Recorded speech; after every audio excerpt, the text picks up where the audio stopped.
scraps so Emmy doesn't eat the plastic plant. He's hungry too. Are you going to eat all your breakfast here?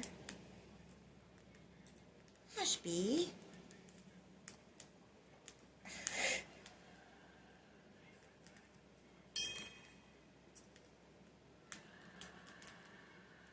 You've almost finished half a spoon. You know that, right?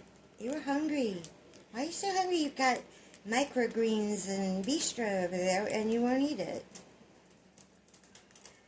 I ate a little bit, but you are chowing on these pellets. There you are. Come on. I gotta put them in the bowl now. Okay, thank you.